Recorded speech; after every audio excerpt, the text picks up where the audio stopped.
and welcome to today's review of Koei's latest installment of their flagship franchise, Dynasty Warriors 9. Dynasty Warriors is a long-running series that conveys the story of the Romance of the Three Kingdoms, a book by the way, a story based on the historical events of the Civil War at the end of the Han Dynasty. Now, to play the game you have to choose one of the three main factions, Wei, Wu and Shu, or you can choose a splinter group of Wei, Jin, or you can choose the other group, basically. Now the other group features characters like Lu Bu, Dong Zhuo, Yuan Shao, Zhang Jiao, basically characters who don't particularly belong to a faction and didn't really establish themselves in a big fashion like Wei, Wu and Shu. Also, for the first time ever, you have DLC characters, but these also belong to the other factions. For example, Hua Zhong belongs to Dong Zhuo, Yuan Shu is his own faction, Dong Bai is Dong Zhuo's faction again, and Zhihao Ji belongs to Shu. When you choose yourself a faction, so for now we're choosing Wei, you have to choose one of the 94 characters that you have available to you, plus the 4 extra characters that you have added on top. Then what happens is you will play through that character's story, so this will be the story up until their death. So for example, Jian Wei dies in chapter 4 because he's killed, so yeah, that's how long his chapter is, from chapter 2 to chapter 4. Now I've chosen the Wei General Zhihao Dun. One of the main differences from this than any other Dynasty Warriors game is the fact that you have a larger scale map to play with. Instead of having the small section just about somewhere around this size that it would normally be, you actually have access to the whole of China to play with. Now admittedly I don't have the whole map unlocked, so, well, I say unlocked, more discovered, but you can pretty much play with anything you see in this small square. And by the way, it is absolutely massive. It takes at least 20 or 30 minutes to get from one side of the map to the other. One of the main differences from this than any other Dynasty Warriors game is the fact that you have a larger scale map to play with. Instead of having the small section just about somewhere around this size that it would normally be, you actually have access to the whole of China to play with. Now admittedly I don't have the whole map unlocked, so, well, I say unlocked, more discovered, but you can pretty much play with anything you see in this small square. And by the way, it is absolutely massive. It takes at least 20 or 30 minutes to get from one side of the map to the other. So that leads into battles. Now, battles during this game obviously take place across the map, so in this case I'm going to be doing the Yellow Turban Rebellion. Now this is a point in China's history where all the factions before they become factions join together and defeat him. So basically this is like when Cao Cao, before he was the commander of Wei, Liu Bei before he was the commander of Shu. Technically Sun Jian is the commander of Wu, but he's not making it an entire nation. He's just using it as a group to help him defend the people.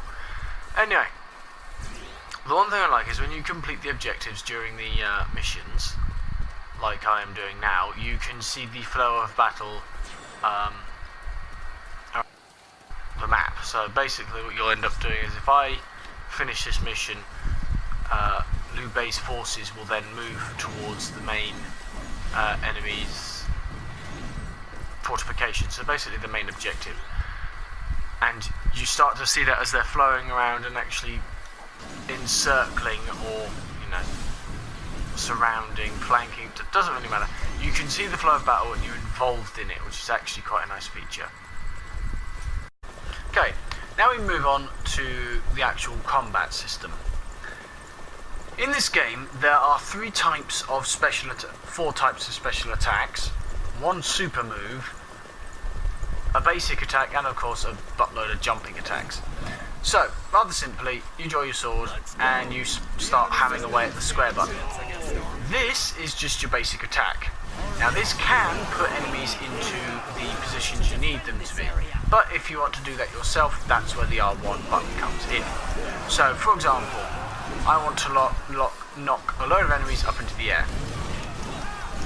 So basically, by pressing the R1 and the triangle, I knock loads of enemies in the air, and then I can follow up with some aerial attacks.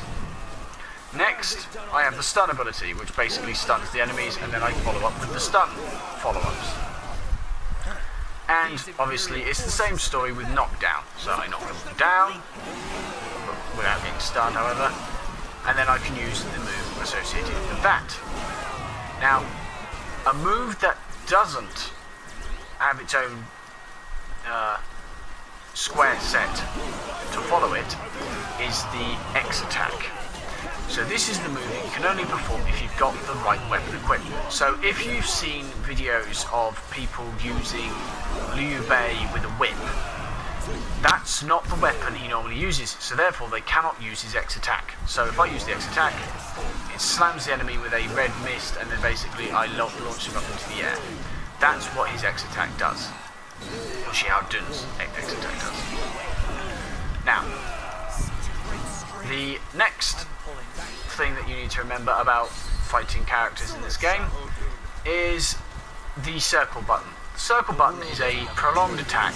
Like basically, I'd say it's like being Super Saiyan in Dragon Ball or anything else with a super form, where the character's powers get amped up and loads of pretty colours come flying out.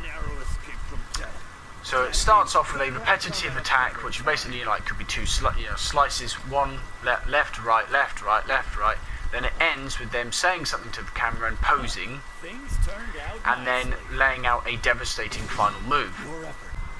Right, I'm going to keep this short, but since we're up here on the mountain now, we're going to start going through the graphics and the stats of the overall conclusion, basically.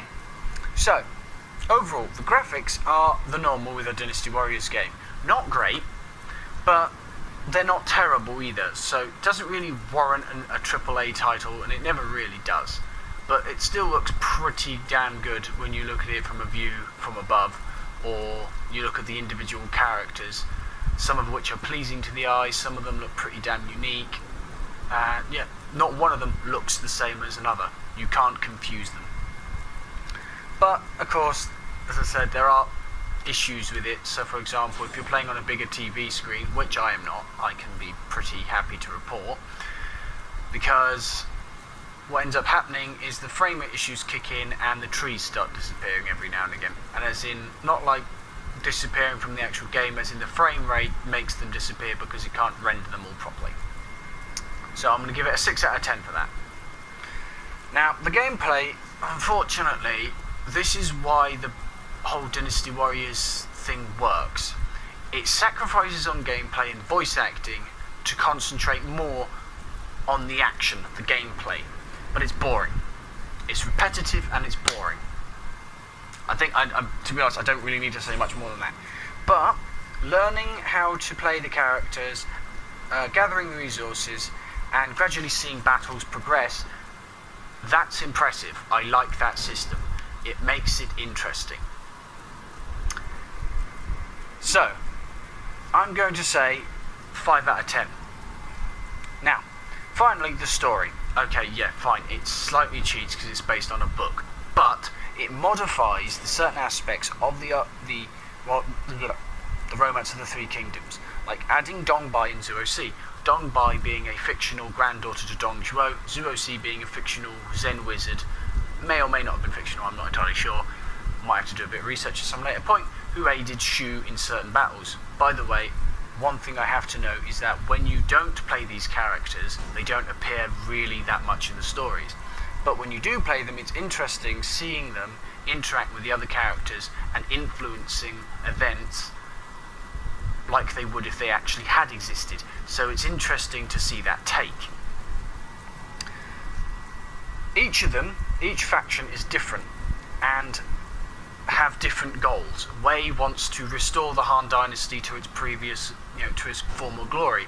Shu wants to give the land to the people and be benevolent.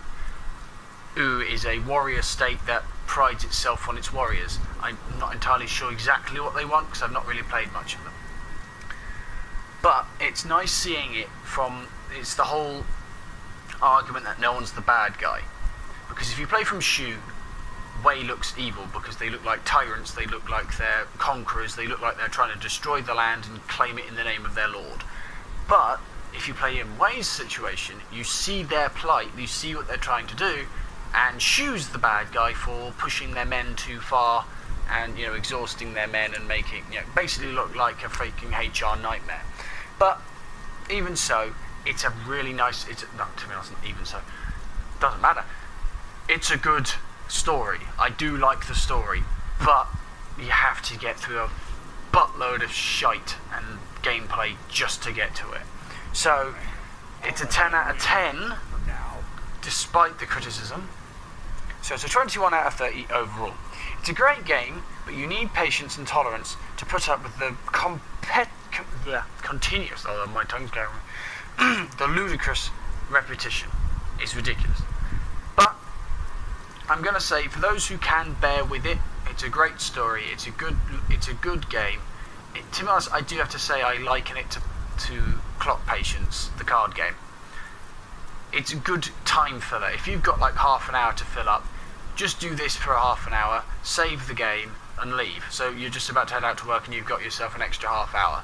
Play this game for half an hour, press the pause button, hit the save button, turn off the game. You'll be back exactly where you were last when you saved it. So, yeah. Thank you for watching. Like the video, and of course, see you next time.